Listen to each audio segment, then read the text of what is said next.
Un espacio donde la lucha no se silencia. Y la verdad no está a la venta. No negociable. El programa donde lo que no se oculta es el conocimiento. Y lo que no se negocia es la verdad. Sintonízanos los lunes y viernes a las 5:30 de la tarde. 100.1 FM. Betel te acompaña. La nota en No Negociable. Querido radioyente, ¿has confiado en un amigo o familiar extendiendo tu mano con un préstamo que representa una inversión en su futuro? Pero después de varios recordatorios, ese acto de buena fe se está convirtiendo en una fuente de frustración. Pareciera que la falta de pago por parte de tu deudor es más que un simple descuido. Entonces surge el llamado dilema del acreedor. ¿Cómo hacer para cobrar una deuda? Cuando un deudor no cumple con su obligación de pago, surgen múltiples caminos, cada uno con sus ventajas y desventajas. Uno de los más utilizados, por ejemplo, es la cobranza judicial, que busca a través del sistema legal recuperar tu dinero. Sin embargo, este método no está exento de retos. Los procedimientos pueden ser largos y tediosos, los costos legales pueden acumularse y la incertidumbre sobre la capacidad del deudor para pagar puede hacer que tu esfuerzo parezca en vano. Hoy te brindamos los mejores consejos para realizar una cobranza judicial de manera efectiva. La nota en No Negociable. La nota. Y como se dieron cuenta, el tema es muy importante porque usualmente en la vida diaria la gente pide prestado y otra gente le presta dinero. Y cuando a veces no tomamos ciertas previsiones, el dinero que prestamos se va a terminar yendo. No es más, el principal proceso judicial en el Poder Judicial es la obligación de dar suma de dinero. Es decir, dinero que debes. Entonces, no es un tema alejado de la cotidianidad, sino al contrario, es un tema de todos los días. Nos pasa muy seguido, amigos. Aquí no le ha pasado, como dice Jorge, que prestas dinero y estás esperando que te lo devuelvan y de repente nunca vuelve y tienes que hacer un juicio, un proceso judicial que después ahora nos va a contar el especialista los pasos que tenemos que dar. ¿Cómo no va a ser mi pata el que me va a devolver mi plata? Pero si era mi hermano, ¿cómo ahora ya no lo odio? Así pasa, señores. Pasa entre familiares. Es más, por eso es un consejo mío, no se preste plata entre familiares. Al menos que ya la den por perdida desde antes. Pero bueno, para hablar de este tema, tenemos un invitado muy especial, es el doctor Noé Bernedo Vilca. Él es abogado, gerente general de Bernedo Sumaeta Abogados Corporativos SAC. Él es especialista en diversos temas, pero sobre todo en el tema de las cobranzas judiciales y en el tema también de los contratos de mutuo, que es el contrato de préstamo. Doctor, ¿cómo está? Muy buenas tardes. Le saluda Jorge de Lama e Isabel Soto. Estamos muy contentos de tenerlo con nosotros. Bienvenido, doctor. Buenas noches, doctora Soto. Buenas noches, doctor de Lama. Bueno, encantado para resolver sus dudas o cualquier pregunta que tenga acá la teleaudiencia y ustedes. No, bueno, doctor, primero, creo que deberíamos partir por el principio. O sea, cuando yo presto dinero, ¿qué tipo de previsiones debería tener o tomar? Mira, Jorge, tu pregunta es bastante interesante en el extremo de que justamente va a depender mucho del documento o el instrumento que tú tengas para que tu cobranza sea exitosa. Okay. Incluso prejudicial, sin irnos a un juicio. Ejemplo. Si tú prestas un dinero, lo más fácil, lo que tenemos a la mano es una letra de cambio. Uh-huh. Entonces tú podrías asegurarte incluso de que no solamente a quien le estás prestando te firmen, ¿no? Sino también su familia, su esposa tal vez.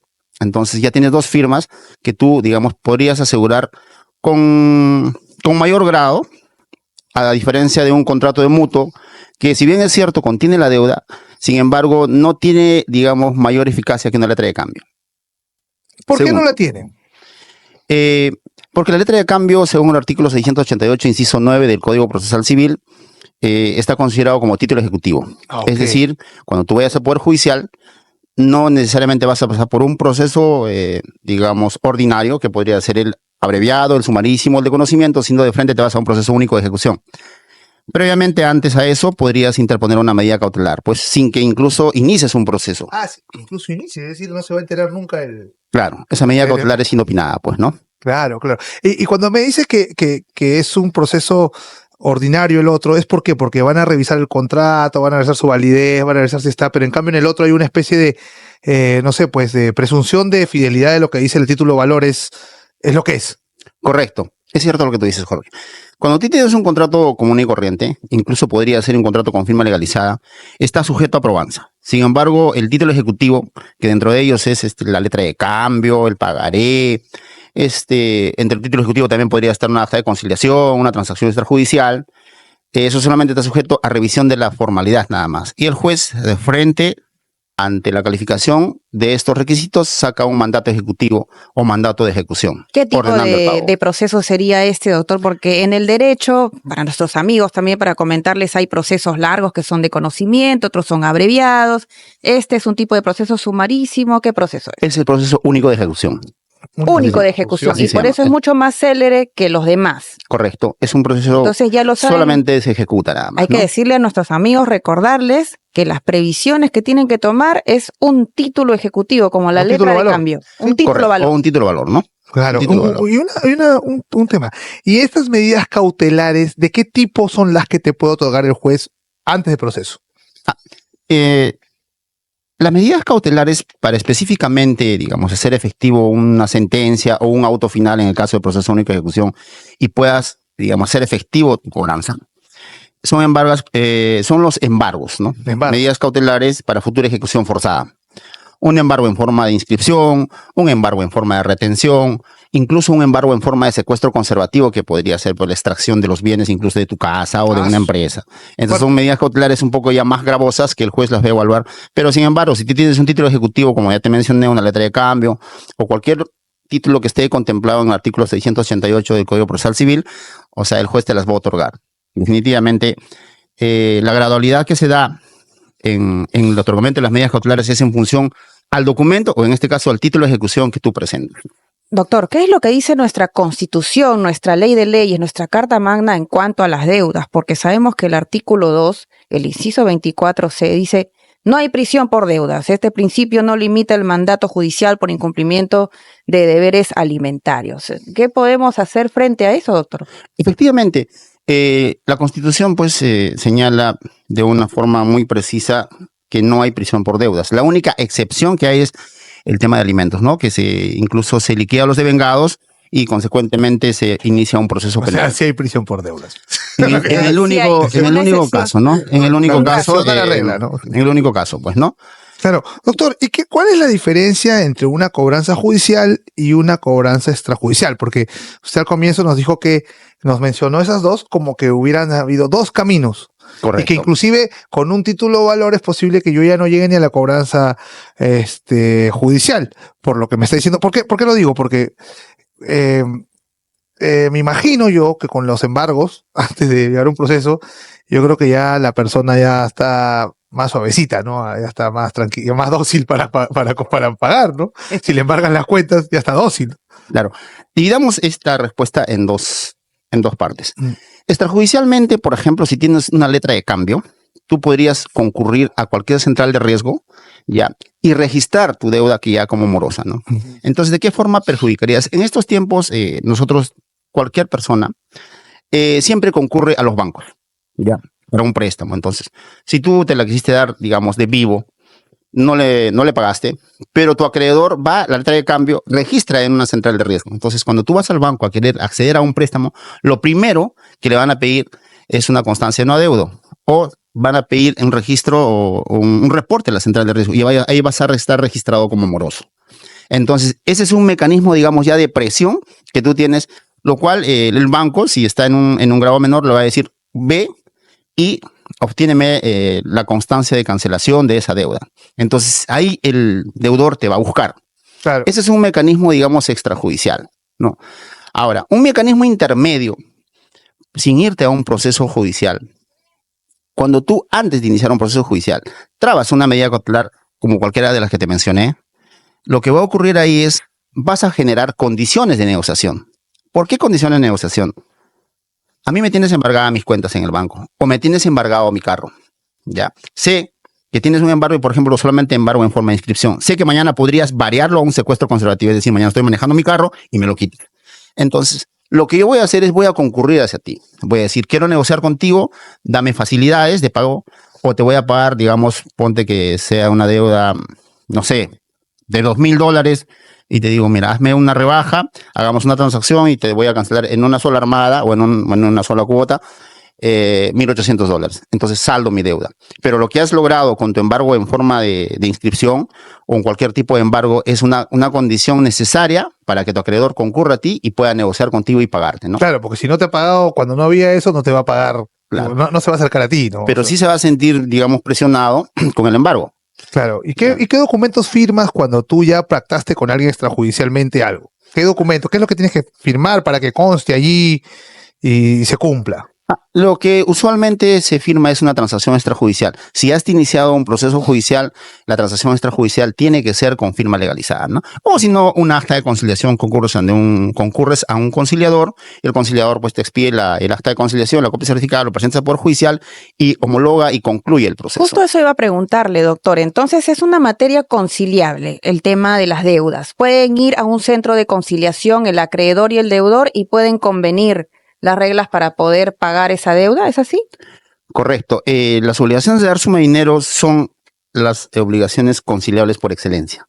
Ese es, digamos, lo más común. Qué bueno saber. Ya, es lo más común. Entonces, ahí incluso en el centro de conciliación podrías recurrir a algunas prerrogativas que te dé el Código Civil, como por ejemplo, si le das facilidades de pago en unas 6 armadas y tú puedes pactar que a la primera que no me pagues se da por vencida la integridad de la deuda.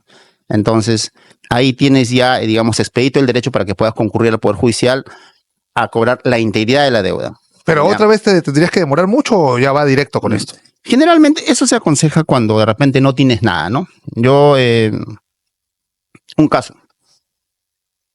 A debe a B. Entonces, no tienes muchos documentos. Supón que solamente tienes un contrato simple. Lo llevas a conciliación. Empiezas primero generando medios probatorios con tu carta notarial o algún otro documento que te haya firmado. Lo estás ya intimando en mora. Estás devengando tu obligación. Lo llevas a conciliación y el deudor concurre al centro de conciliación. Entonces, de lo que tenías un documento simple, ya lo conviertes en título ejecutivo.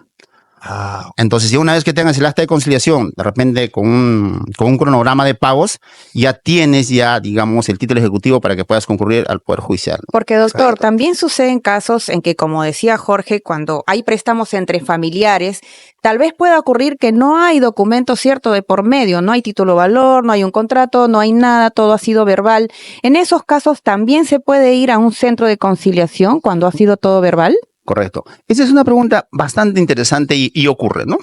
Ejemplo, yo estoy en un problema familiar de salud y me encuentro con mi amigo Jorge de Lama y le digo, necesito que me prestes 10,000 soles porque van a operar a mi madre, ¿no? Entonces, por la amistad, él me lo presta. De repente puede ser en efectivo. Si es en efectivo, realmente es un poco difícil. Pero si él me hace la transferencia, ahí tengo ya, digamos, el primer punto de trazabilidad para que puedas generar todos los medios probatorios. Como por ejemplo, la siguiente va a ser un medio probatorio. O Jorge pues me dirá, te envío la transferencia y te envío el préstamo amigo que me has pedido. Entonces, ahí tienes un documento o un instrumento, digamos, ya que puedas acreditar una deuda. Sin embargo, el problema se presenta cuando es en efectivo. ¿Qué pasa? Si él saca de su bolsillo y me da los 10,000 soles. Pero Y no hay digamos ningún medio que probatorio. esos documentos, medios probatorios, se pueden llevar al centro de conciliación. Por supuesto que sí. Y también al Poder Judicial. Por supuesto que sí, esos van a ser, esos sí más bien ya no serían evaluados pues mediante un título ejecutivo, sino van a ser evaluados en conjunto y eso van a causar certeza al juzgador en este caso. Pues, Pero ¿no? el proceso sigue siendo el mismo, obligación de dar... Obligación de dar en suma de este caso dinero, ya es pero en obligación vía, de dar suma de dinero. en vía de conocimiento. No, en este caso si es una cantidad de 10,000 soles podría ser proceso sumarísimo, pues, ¿no? Pero más rápido y es mejor por eso, desde el inicio, Claro. tener claro, busca tus letras de cambio por si acaso te sorprenda un familiar un día y te pique. Entonces, Claro. sí, porque cuando cobras te pica, pues, ¿no?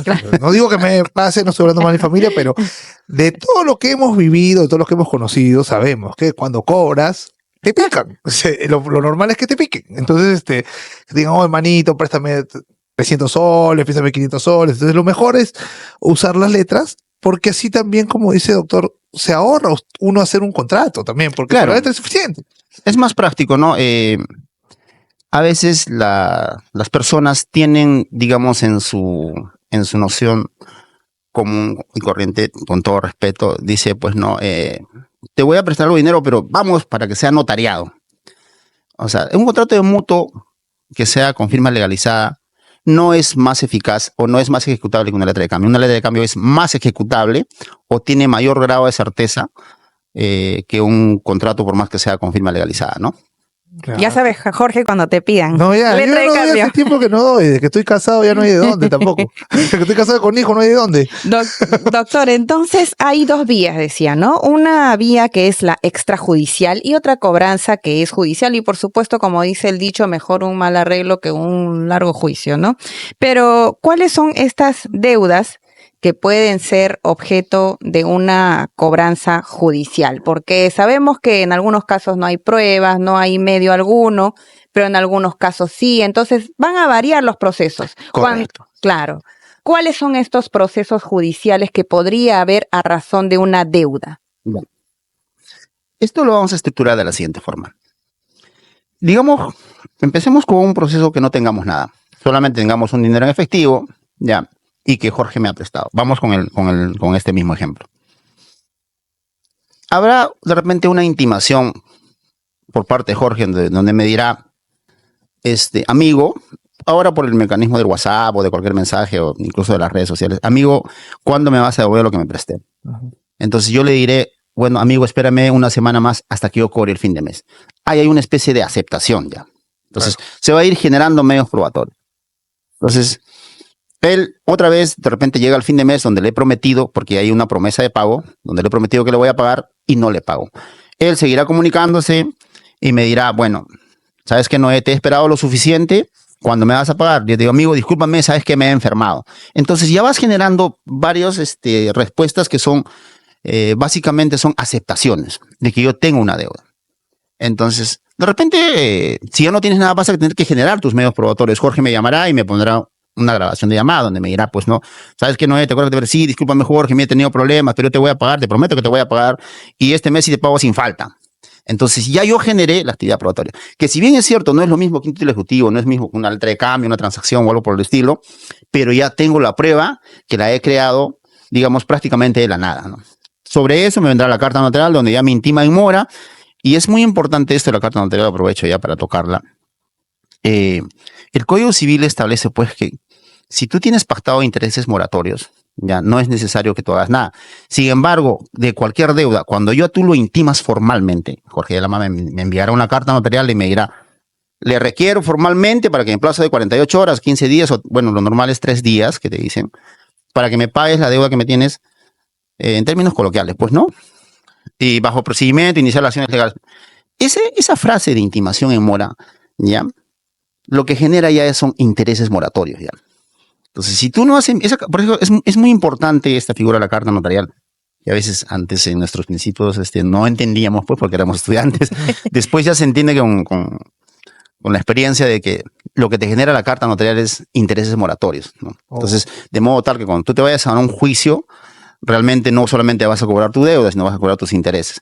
Si tú no has generado esa deuda y un juez te otorga, digamos, la sentencia favorable, va a decir, en un momento tú lo has intimado en mora, te voy a liquidar intereses legales. Y los intereses legales son sumamente bajísimos, pues, ¿no? Sí, es bajísimo. Ni siquiera es interés, ya prácticamente es cualquier Entonces, cosa. Siguiendo con el ejemplo, ya tendrías generada la deuda. Vamos por la carta notarial, seguimos, ya me invitará a conciliar. Pero se fue a ir al conciliador, imprimirá sus conversaciones, imprimirá la carta notarial, presenta su solicitud. El conciliador nos va a llamar. Ahí tengo la primera oportunidad yo, como deudor, para poder llegar a un acuerdo con el doctor de Lama. Entonces, si no llego a un acuerdo, ya él se irá al Poder Judicial con todos esos documentos ya en original e iniciará su proceso según la cantidad, ya, pero va a ser un proceso ordinario, ¿no? Pero tendrías que generar todos esos medios probatorios para ir al Poder Judicial. Claro, porque obviamente si yo presento un WhatsApp, tienen que determinar que el WhatsApp es verdadero. Si yo presento un audio, tienen que determinar que eso es verdadero, ¿no? Ahora, si yo presento una conciliación, ya creo que eso ya es una prueba de mayor valor, digamos así, pero igualito en un proceso de conocimiento se va a tener que analizar que eso es verdadero, porque yo me imagino que la otra parte también va a tener un abogado que defienda y cuestione todo lo que, todo lo que tenga. Por eso es importante esta diferencia entre un título ejecutivo que vas a ir vía proceso de ejecución, único de ejecución y un proceso ordinario, ¿no? Que podría ser sumarísimo, brevedad de conocimiento, dependiendo de la cantidad. ¿Por qué? No solamente ya en un proceso judicial tú tendrías que presentar lo que te estoy diciendo, sino ya yo como abogado lo que tendría que hacer es ofrecer otros medios probatorios, como una declaración de parte, la apertura del WhatsApp vía notarial, mediante un acta de apertura de WhatsApp, donde ahí se consignará pues el número de quién viene, el número que ha recibido, que en este caso será el número del acreedor. Entonces ya con ese documento al juez tú le vas a causar certeza. Adicionalmente a eso, en una audiencia lo vas a hacer que absuelve pliego de posiciones, en el cual pues, el deudor dirá, sí, le debo, ¿no? O no le debo. Primero, de repente, si es de las personas muy morosas y, valga el término conchuda, va a negar, ¿no? Claro. Sin embargo, ante una apertura de WhatsApp vía notarial y va a reconocer su número, entonces te bastaría con eso y ya el juez incluso va a analizar su conducta procesal. Entonces ya le va a formar un criterio de que de repente simplemente con eso va a declarar fundada tu demanda, ¿no? ¿A qué se refiere, doctor, más ampliamente cuando nos habla de una apertura de WhatsApp? Bueno, lo que pasa es de que el juez evalúa todos los medios probatorios en conjunto para que le cause certeza. Todos son medios probatorios. Ya cuando el juez llega a una convicción es la prueba plena. Entonces, los jueces tienen un margen de discrecionalidad y también, no solamente eso, sino cuando evalúa los medios probatorios en conjunto, el juez, hay un juez que con la simple impresión de tu WhatsApp, te va a creer, ¿no? Él va a evaluar el criterio, va a ver la conducta. Pero hay jueces que son un poquito más rígidos, que tú, para asegurar eso, tú vas ante un notario, haces que levante un acta y abra tu celular. El notario va a dejar constancia que es tu número, va a dejar constancia de a dónde vienen los mensajes, va a dejar la constancia cuál es tu número que está recepcionando esos mensajes y va a darle fe a que ese WhatsApp, o sea, es una conversación entre dos números que existen, ¿no? Wow. Entonces, eso vas a poder presentarlo. Es ante pues, la notaría que ante se hace notaría. eso. Y ahora, otra pregunta, antes de darte el chance, Jorgito. El tema de la grabación que usted dijo, cuando resulta que el préstamo se ha dado y no hay un medio probatorio ¿no? Valga la redundancia, de por medio. ¿Esta grabación es lícita? O sea, ¿se puede grabar a una persona con la finalidad de acreditar que hay una deuda? Correcto. Es muy interesante tu pregunta. Y hay reiterada jurisprudencia. Dice, cuando tú eres uno de los interlocutores, sí es permitida esa prueba. En este caso, más aún si tú tienes interés en ese conflicto, ¿no? En este caso, está llamando el señor Jorge Lama o mi persona a mi deudor. Entonces, esa grabación es totalmente ilícita. Ahora, de repente en un juicio el deudor podría oponerse, ¿no? Es una situación un poquito más complicada. Pero el juez, como siempre le digo, va a evaluar esa conducta, ¿no? Lo primero que le va a preguntar es cuando se aperture en la audiencia de pruebas ese audio, ¿ya? Entonces, lo primero que va a preguntar el juez cuando hable, señor, ¿reconoce usted como su voz esa? Sí, sí es mi voz. Ese reconocimiento, por ejemplo, es de vital importancia. Ya no nos iríamos a una prueba fonética, nada por el estilo. Entonces, va a depender también mucho, digamos, de la estrategia que utilice el abogado, el acreedor, para que pueda, digamos, generar esa convicción o pueda generar que el deudor acepte que es su voz. Una vez que acepte su voz, el resto ya, digamos, es más llano para poder acreditar. Pues, ¿no? Qué interesante, doctor. Mira, tengo otra pregunta más, pero creo que primero tenemos que ir a una pausa y regresamos, amigos, en su programa No Negociable. Estamos presentando No Negociable. Continuamos con No Negociable. Ya estamos de vuelta otra vez en su programa No Negociable desde la cabina de Betel Radio de los 100.1 FM y estábamos hablando sobre las deudas, los préstamos y qué hacer y cómo prevenir para poder cobrarnos las deudas o el dinero que le prestamos a nuestros amigos o a nuestros familiares, o si tenemos un negocio pues de préstamo también, ¿no? Y por eso estábamos conversando con el doctor Noé Bernedo Vilca, sobre el tema y nos había hablado cosas muy interesantes respecto de tener un título valor, de hacerlo con un título valor por encima de un contrato, y nos había estado explicando algunas cosas y yo quería consultarle antes de entrar al consultorio legal. Doctor, en el proceso ordinario no te dan la medida cautelar fuera de proceso. Criterio del juzgador, no. Usualmente no. Por la experiencia que tengo, no. Pero la ley sí lo prevé. La ley dice en cualquier tipo de proceso. Sino que la medida cautelar, no olvidemos que tiene estándares o requisitos bastante altos, ¿no? Sobre todo lo que es la verosimilitud del derecho. Ya. O sea, un derecho a flor de piel. Es muy distinto que yo a un juez le diga, mira, tengo una foto de WhatsApp donde me reconoce mi deuda, y muy distinto es que le lleve una transacción, una conciliación o un título de valor. Entonces, en función a eso, pero la norma no prevé. Yo en mi carrera profesional sí he visto, es más, o sea, una de las empresas que he asesorado una vez solamente con una orden de servicio, lograron una medida cautelar. Qué éxito, no es imposible. Qué No es éxito, doctor. imposible. Y bueno, vamos a presentar la secuencia del segmento del consultorio legal. Tu consultorio legal. Así es, amigos, estamos ahora en el segmento Tu Consultorio Legal y tenemos la primera pregunta de la tarde. Nos escribe Armando Camacho desde el RIMAC y nos pregunta: tengo una deuda pendiente de hace más de 10 años. Nunca llegué a judicializar el caso, solo tengo un contrato de por medio. ¿Aún puedo cobrar esa deuda o esto prescribe? Interesante pregunta. El derecho de acción lo tienes, lo puedes tener eternamente, pero si lo solicitas y el deudor en este caso no excepciona, no plantea la excepción de prescripción, que tiene una sola oportunidad, podrías cobrar esa deuda. Pero generalmente tú planteas tu demanda, si ha pasado más de 10 años, lo que hace el deudor es plantear una excepción de prescripción y definitivamente tu proceso se cae. Claro, no, claro, eso primero que y si el abogado no lo hiciera, sería pues un abogado que no terminó la carrera. Sí hay ya prescribió. prescripción. O sea, 10 podría años. ingresar su demanda, pero con un alto riesgo de que simplemente el deudor plantee una excepción de prescripción y simplemente el proceso se anule. Son 10 años, ¿verdad? 10 doctor? años. Bueno. Doctor, tenemos otra pregunta. Dice: buenas tardes, soy proveedor de servicios y hace 2 años una empresa a la cual le brindamos nuestro servicio no terminó de pagarnos. Cuando conversé con los contratistas me dijeron que ellos iban a declarar en bancarrota, por lo tanto mi demanda no iba a proceder. ¿Es cierto? ¿Qué nos puede decir al respecto? Esa pregunta es muy común, ¿ya? O mejor dicho, esa problemática es muy común.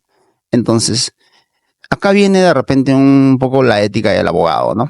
Si a mí, como abogado, vienes y me traes un recupero de esa deuda, lo primero que yo tendría que ver es si el deudor va a responder o no, o tiene la capacidad para responder o no. Eso es lo primero que yo le tendría que decir al acreedor. Si ese deudor está dado de baja, ya no tiene patrimonio, de repente está no habido, hablando de la empresa en particular, entonces no te conviene hacer un juicio. No podrías trabar ni siquiera una medida cautelar. Tampoco harías el juicio porque de repente existe la orden de servicio, existe la factura, existe el acuerdo o cualquier contrato, pero te vas a ir a un juicio para que no tengas éxito y nunca puedas recuperar ese dinero, no te conviene. Sin embargo, si tú eres una empresa, ya, que quieres recuperar algo de eso, podrías hacer tu proceso judicial obteniendo lo que nosotros llamamos es una sentencia trofeo. ¿Para qué? Lo único te podría servir esa sentencia es para castigar tu deuda. Es decir, tú, una vez terminado tu proceso, lo pasas a tu área contable y tu área contable lo dará como pérdida. O sea, un tema contable, nada más. Claro, solamente para eso. O definitivamente en el tema de utilidades te va a servir para que bajes tus impuestos como una pérdida. Pero recuperar el dinero en sí no te va a servir. Entonces es por eso que antes de iniciar un proceso contra un acreedor o contra un deudor que ya está en bancarrota o algo por el estilo y no tenga la capacidad de cómo pagar, la recomendación sería no hacerlo. Doctor, y en los casos, por ejemplo, ¿no?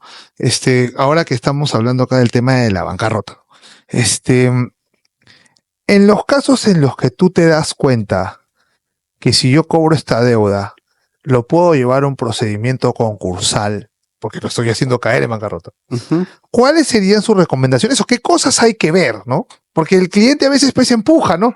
Empuja al abogado, no, que lo quiero así, y tal vez se pueda estar no tomando todas las consideraciones presentes, ¿no? O posible. Entonces la pregunta es, en esos casos, ¿qué se recomienda hacer o qué se recomienda evaluar, ¿no? Porque tal vez pasas al proceso concursal y tú eres el último porque la verdad tu deuda era de 50,000 soles y esta empresa le debe 1 millón de soles de sueldo a los trabajadores.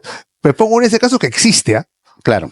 En realidad, yo recomendaría ni siquiera iniciarlo porque hay prelación en lo que son obligaciones, ¿no? Primero están los temas laborales, luego los derechos registrados, los derechos de garantía registrados, y finalmente estás tú, y hay después el tema tributario. Entonces, generalmente las empresas que no pagan y se van en quiebra ya no tienen nada de patrimonio. Podrías iniciar un proceso concursal para reestructurarlo, pero si no vas a poder reestructurar de lo que no hay, no tiene ningún patrimonio, salvo pues que sea una empresa grande, ¿no? Como el caso que ha ocurrido de Canal 4, Canal 5 o algo por el estilo, ¿no? Pero si es una persona común y corriente que tú evalúas que no hay nada para reestructurar, y además no olvidemos que el proceso concursal en Indecopi es oneroso, ¿no? Es Acá, bastante señor, oneroso. ¿cuánto más o menos se puede costar un proceso concursal? O de Uy, lo que eso sea? depende de lo que vas a recuperar, pues, ¿no? Ah, claro. Eso Y depende de lo aparte que vas a también recuperar. creo que tenemos que tener en consideración a ver si tú vas a ser parte de la junta de acreedores con peso. Porque tal vez Correcto. tu deuda es pequeña comparado a... Tú puedes impulsar ese proceso concursal, por eso yo también no recomendaría hacerlo. Al final, quien va a ser beneficiado son los que están primero en prelación. Claro. Ya, como ha ocurrido últimamente, pues no ha habido empresas como Castro Virreina. Primero se han ido los Castro trabajadores. Virreina ha estado en Claro, estaba en proceso no concursal. sabía. Luego han venido los derechos reconocidos y con garantía, ¿no? Que están hipotecados. Los Claro, bienes. Entonces, a ellos son los primeros que les tienen que reconocer, ¿no? Y finalmente estás tú, que como el caso del señor, que ha querido de repente cobrar su servicio, que es un proveedor más. Claro. Entonces, de repente su deuda va a ser... Facturita.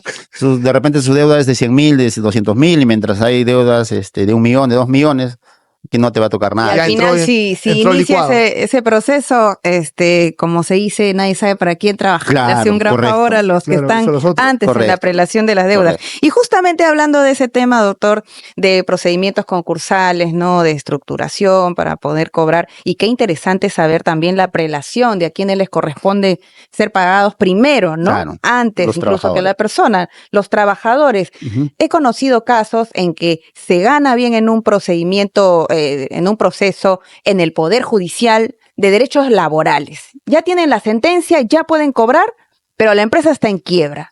Correcto. ¿Qué se puede hacer allí, doctor? Claro, ahí en este caso ya el trabajador, digamos, cae en indefensión, ¿no? Porque de repente ha gastado todos sus centavos para poder obtener una sentencia favorable, pero llegas al final, el empleador, que en este caso es una empresa en quiebra, no vas a poder cobrar. Si es una empresa de repente que ha sido constituida, digamos, de paso, no una empresa sólida, o sea, definitivamente tu proceso judicial laboral que has iniciado o ya has terminado ha sido en vano. Sin embargo, si es una empresa sólida, vas a tener la posibilidad de cobrar, porque no olvidemos que ellos son los primeros en la línea para poder cobrar, ¿no? Si en caso se liquide también. Pero aún así deberías evaluar, porque cuando la empresa generalmente entra en quiebra, o sea, el patrimonio que ya tiene es mínimo, es los residuos que quedan. Ya no hay mucho, y cuando tú liquidas, simplemente lo venden pues en una pequeña cantidad, que con la justa se pagarán, no sé, una determinada cantidad de los Pero los también la beneficios laborales. empresa podría fingir que está en quiebra. Ah. Eso también lo puede examinar ¿Cómo te el das juez. cuenta también? Porque se supone que, para complementar, porque se supone que el capital social, existe creo que una figura en Indecopi donde si la deuda es mayor de no sé cuántas partes del capital social, te lo puedes llevar al proceso concursal. Pero a veces el capital social no refleja realmente el patrimonio que tiene la empresa porque no lo ha capitalizado, simplemente Claro. lo puede tener, ¿no? Claro. En ese caso, en realidad, voy a volver a precisar, depende mucho de la solidez que tenga el deudor, ¿no? Si es una empresa, pues digamos, no sé, a qué empresa te podría mencionar para no sindicar directamente a un deudor. No. No te convendría, o sea, como trabajador, tienes que evaluar, ¿no? Lamentablemente ahí la norma no prevé eso. A nivel penal sí prevé, es muy interesante la pregunta de la doctora, porque dice, ¿yo cómo hago si la empresa simplemente ha hecho una especie de fraude, ¿no?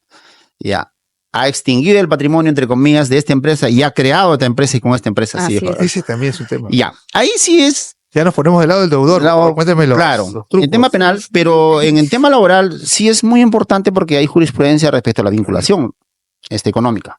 Es decir, la empresa A y la empresa B, digamos, la ha quebrado, pero con su propio patrimonio, o son los mismos accionistas, o han utilizado testaferros, como el caso de sus hijos, pero el lugar de la empresa funciona en el mismo que funcionaba el anterior, o en este caso el gerente es el mismo.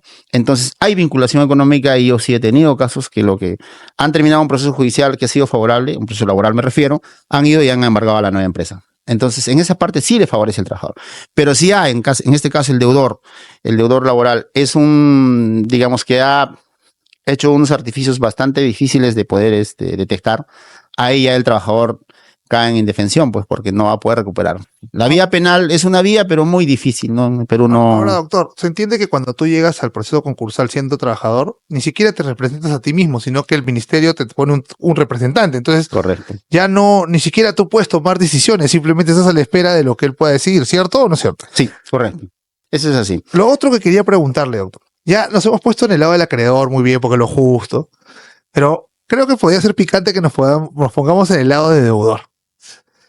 Si tuviéramos una deuda y lo que buscamos, vamos a decir que sí la queremos pagar, pero en el tiempo no, porque nuestro cash flow, nuestro flujo de caja no nos permite, ¿qué estrategias podríamos tener para detener una cobranza por un título de valor? Pregunto, o sea, mire que le estoy poniendo la otra cara, o sea, y eso me parece interesante, doctor.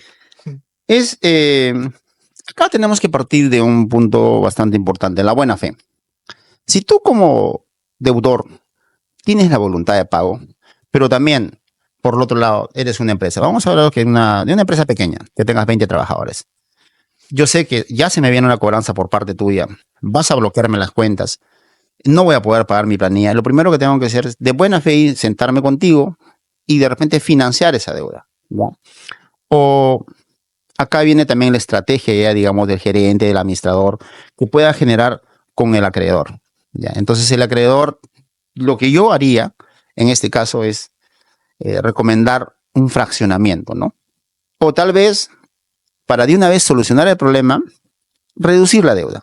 Y la transacción extrajudicial definitivamente, pues ahí te regula que incluso tú podrías reducir la deuda en un 30%, 20%, y tú haces un esfuerzo y pagas esa deuda. Entonces ya te quitas ese peso de encima o te quitas esa preocupación y tú puedas normal seguir Porque trabajando. yo recuerdo que usted y yo una vez tuvimos un tema con un acreedor que le pagamos, le fraccionamos, pero lo que hacía es cada vez que quería que nunca terminamos pagando nada, porque al final nos ponía intereses en la otra fracción, nunca terminamos de pagar nada, ¿te acuerdas? Y la espada era, si no lo haces, te meto a proceso concursal. ¿Sí o no? Eso, Ya, ¿se acuerdan? claro, Entonces, claro, hay veces te tocan gente que, y aún con la buena fe, ya contigo no quiere transar, sino ya empieza solamente a verte lo más hundido posible. ¿Eso pasa también? Efectivamente, pero aquí entra a tallar, dice que nuestro mundo empresarial o nuestro mundo, digamos, de pequeño empresario, acá me trae a colación, hay una obra de Malinowski que se llama Crimen y Castigo en la Sociedad Salvaje. ¿Por qué te traigo a colación eso? En el mundo empresarial, digamos, por más que tú seas una persona que no puedes pagar, pero o por más que tú seas un deudor, digamos, que tienes derecho, pero en el mundo empresarial siempre hay que hacer concesiones. Siempre hay que hacer concesiones, y si en el mundo empresarial alguien te marca, no, ese es demasiado problemático, ese no acepta financiamiento, entonces todos te van a señalar. ¿Y por qué hago referencia a esta obra de Crimen y Castigo en la Sociedad Salvaje, que no es lo mismo que la de Fedor Dostoyevsky? Es que en el mundo salvaje, cuando recién en los inicios de nuestra civilización, las personas hacían intercambios, ¿ya? Hacían intercambios, digamos, de trueque, de papa con maíz, carne, pescado. Entonces, si alguien ahí te da un pescado malogrado, o alguien ahí no quería, o alguien ahí por azares del destino quería cobrarte más, o quería que le des más de lo que tú des, entonces lo aislaban. Y entre ellos se ponían de acuerdo y decían, no, con él no hagas trueque, con él no hagas negocios. Entonces, eso significa condenarte en vida. En el mundo empresarial actualmente, particularmente en el mundo minero, ocurre eso, ¿no? Dice, no, este proveedor es demasiado problemático, no te da financiamiento, al primer día que te retrases, él simplemente te va a hacer problemas, te va a enviar carta notarial, te va a venir a cobrar. Entonces, manejar una empresa también no es fácil, ¿no? Ya que me hiciste la pregunta, ¿no? Vamos a ponernos en el lado del deudor, ¿no? No es fácil manejar, digamos, la lista de proveedores que mensualmente te van a estar cobrando. Entonces, generalmente tú como empresario buscas financiamiento, buscas plazos, ¿no? Y digamos, si tú eres un proveedor que me brindas, a ver, no sé, pues cualquier tipo de producto, entonces lo que ocurre es que yo voy a buscar aquel que me da el mismo precio, pero a mayor plazo. más Doctor, financiado. una pregunta. ¿Cómo afecta una cobranza judicial al historial crediticio del deudor? Nos consultan. Y de paso le pregunto, ¿existen deudores que son personas naturales? ¿Existen deudores que son personas jurídicas? ¿Hay otro tipo de deudores? Sí, no, ahí se reduce solamente a personas naturales, personas jurídicas. Ujú. Ya. Las deudas generalmente, al inicio les había mencionado, que se registran en centrales de riesgo, ¿no? Ujú. Ahora, quería tocarles también ese tema, ¿no? Tú de alguna forma, el acreedor lo que quiere es recuperar su dinero. Ya. Si no lo has logrado judicialmente, bueno, se creó, no sé si se acuerdan, el famoso registro de deudores judiciales morosos. Ya. Entonces, esa norma, por ejemplo, está estructurada, a pesar que ya no existe mucho en la práctica, esa norma te da la facilidad que tú teniendo una sentencia, insistas y lo pasen a la Superintendencia de Bancos y Seguros y consecuentemente lo pasen a las centrales de riesgo. Igual queda registrado tu deuda, ¿ya? O sea, haces el proceso judicial, igual manchas su historial crediticio del deudor y ese deudor en determinado momento te va a buscar. Esos serían los dos efectos, ¿ya? De repente de seguir un proceso judicial. Si es como persona jurídica y estás dentro del régimen, pues, de pyme y régimen general, ya te va a servir para castigar tu deuda. Si no, simplemente podrías registrarlo en el registro de deudores judiciales morosos, ¿no? Y eso, consecuentemente, va a las centrales de riesgo. Doctor, ¿qué pasa cuando en el medio de un proceso judicial, digamos que el acreedor incurre en métodos de cobranza indebidas? ¿Eso invalida su derecho? Por ejemplo, hace un momento usted nos hablaba de que hay audios en los cuales sí es legítimo grabar porque está el involucrado de por medio. Pero ¿qué pasa si en vez de utilizarse un medio de prueba legal, legítimo, se utiliza algún otro medio de prueba en el proceso? Como los hombrecitos amarillos, ¿se acuerda? Por ejemplo, eso ya está criminalizado, ¿no? Eso ya... incluso un tiempo aparecieron los famosos cobradores extrajudiciales, ¿no? Que lo que primero que te hacían era llamarte, ¿no? E incluso en mi caso, particularmente de mí como abogado, estaba perdiendo ciertos clientes que ya no me llamaban y me decían, pues, no, yo estoy utilizando otros mecanismos. Y entonces me llegué a enterar, pues, que lo que hacían era llamar o contratar a gente de un penal y la gente del penal llamaba para cobrar. Era un tipo extorsivo, ¿no? Pero eso tiene doble lectura, pues, ¿no? Porque al final este personaje que utilizaban para que te cobre la deuda terminaba extorsionando a quien lo había contratado, ¿no? Claro. Entonces, claro. ahí eso ya, por ejemplo, es delito. Ahí sí hay una cobranza indebida. Eso ya está criminalizado. Pues hay delito de extorsión, o no sé, chantaje, o cualquier otro delito que podría existir, o Sí, que no sea el Código Penal, ¿no? Claro, la lección es, desde un inicio, cúbrete. Desde un inicio, haz bien tu préstamo. Olvídate que te lo está pidiendo tu familiar, salvo que tú realmente lo quieras dar. Si tú realmente lo quieres dar porque es tu familia, me ha pasado, yo no me hago problemas. Toma, te lo doy y no lo cobro. Y no estoy rumiando, después molestándome porque no me paga. Pero si tú realmente sí quieres recuperar esa plata y esa plata sí la has dado con la intención de recuperarla, protégete desde un inicio. Sé firme desde un inicio. No estés dando plata porque, pucha, tú sabes que el primo me robó mucho y yo cedí. No, no hagas eso. Solamente si estás seguro, hazlo, porque si no, ya no va a pasar a un tema de dinero, va a pasar a un tema personal. Porque termina pasando que se rompen las relaciones por dinero, ¿o no? Correcto, Claro. eso es cierto. Eso es cierto. Entonces, lo importante aquí es, como el doctor nos ha enseñado, que desde el inicio tienes un éxito de cobranza muy alto si es que haces las cosas con título de valor.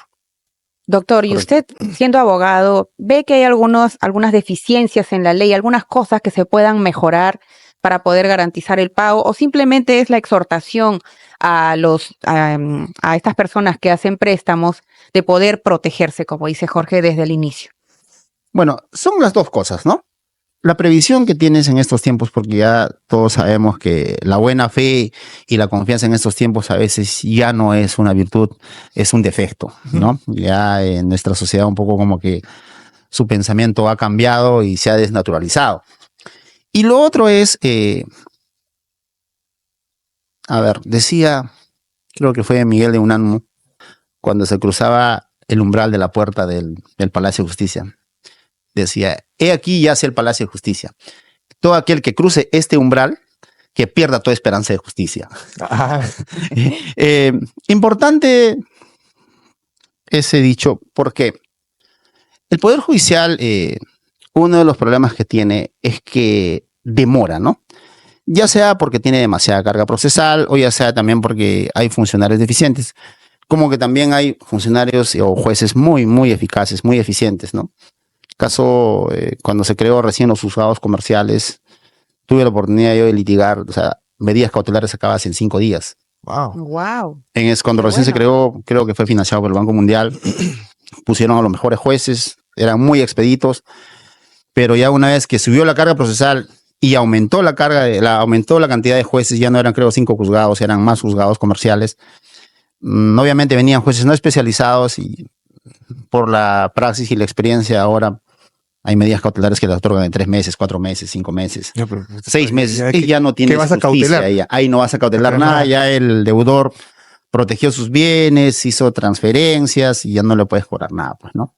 Doctor, ¿cómo podríamos decirles a nuestros amigos que las medidas o sea, para poder ampararse antes de que presten el dinero es poder hacer este título valor? Aparte de la letra de cambio, ¿existe algún otro título valor igualmente efectivo o la letra de cambio es La el mejor título para estos valor casos? más efectiva para este? Yo creo que es la más, la de mejor alcance. Eso lo tienes en la librería, ¿no? ¿En cuánto tiempo podría ejecutarse este título valor en un proceso judicial?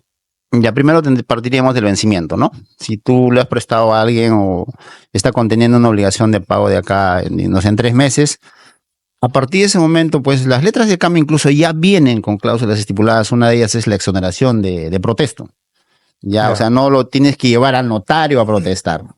Entonces, de frente, interpones tu medida cautelar, obviamente que tiene que estar bien precisada la fecha de vencimiento. Y bueno, en realidad, esa pregunta es un poquito difícil de responder, porque va a depender mucho el domicilio del deudor, ¿ya? Y la materia, ¿no? Si es una empresa y está pues entre los juzgados comerciales de Lima, bueno, vas a tener que recurrir por la cantidad, son mayores a 51,000 soles, vas a tener que ir al Poder Judicial, en este caso los juzgados comerciales.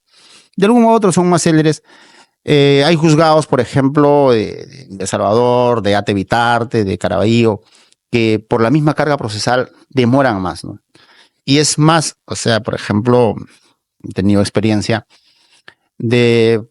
por el domicilio del deudor he tenido que interponer una medida cautelar en Ate Vitarte.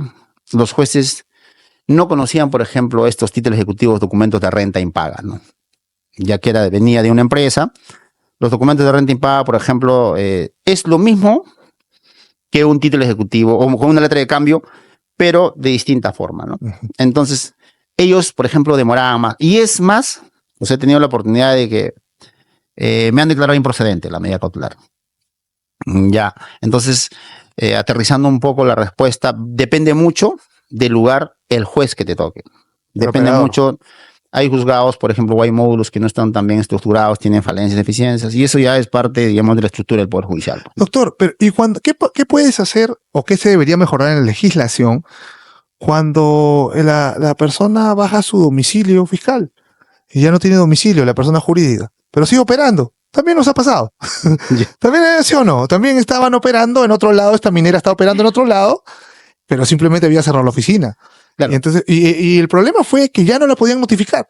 Y sin notificación, ya no hay proceso que pueda avanzar, porque al final, cuando lo llegues no sé, pues imagínate, cuando lo encuentres, el abogado cualquiera va a decir, no me has notificado. Eso es lo primero que te va a decir, que es lo primero que todos los abogados revisan. A ver la notificación, ¿cierto? Claro. Entonces, habría que mejorar esto en la legislación. Se ha discutido mucho, ya siempre creo que ha habido debates en el Congreso respecto cargar de la obligación a los administradores, a los gerentes y administradores. Porque al final son ellos los que cambian el domicilio. Claro, ya ponerlos como obligados solidarios, pero eso no ha prosperado, ¿no? Es que también si tú, digamos, cargas de ese tipo de responsabilidad a los administradores y gerentes, o sea, podría utilizarse de buena fe o de mala fe también. Pero ¿no? podríamos hacerlo restrictivo, o sea, porque, bueno, mi experiencia ahora manejando leyes o creando situaciones legales es mayor. Entonces, por ejemplo, yo no digo que sean responsables solidarios por todas las deudas, no. Yo los hago responsables solidarios cuando ellos decidan cambiar el domicilio o desaparecer del domicilio porque ellos sí toman la decisión. En el mejor de los casos, o sea, lo que podría hacer es criminalizar, pues, ¿no? Porque ya ahí se está actuando de mala fe, ¿no? Claro, exacto. Estás creando fraude procesal. Claro, o sea, Lo mismo que haces que para tú no honrar una obligación, transfieres, ¿no? claro. Entonces sí, ahí, no. por ejemplo, lo que no estás haciendo para no honrar la obligación, mudar a la empresa Eso, de eso, lugar por ejemplo, A a lugar B a eso. lugar C. Entonces, igual es fraude, pues, ¿no? Eso Es fraude. debería, eso debería estar un poco más Eso sí regulado. debería legislarse. Sí, pues, ¿no? claro, decir, ¿sabes qué? Si tú te has mudado, tú eres el responsable. Claro, o sea, tú eso eres sí el debería responsable por la legislarse. deuda si tú te has mudado. ¿Y quién se ha mudado? El gerente. Si no quiere, que renuncie, ¿cierto? Correcto. Exactamente, Correcto. eso sí creo que debería ser. Doctor, ¿cómo podríamos decir en poco tiempo el ABC? Para que nuestros oyentes, que sean los que han prestado el dinero, se puedan proteger. Más allá de lo que ya nos explicó de la letra de cambio, ¿alguna otra medida que deban adoptar para prevenir?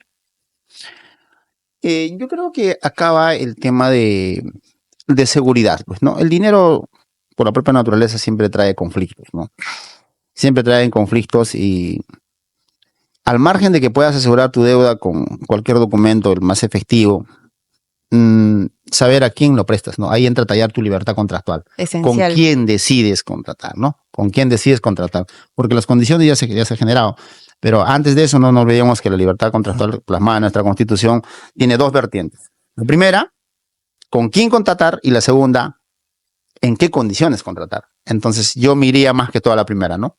Me evito todo el problema y decido no contratar contigo. En ese mismo, de repente, momento me generaré una mala cara, pero no voy a generar un conflicto posterior que podría incluso agrietar la amistad, ¿no?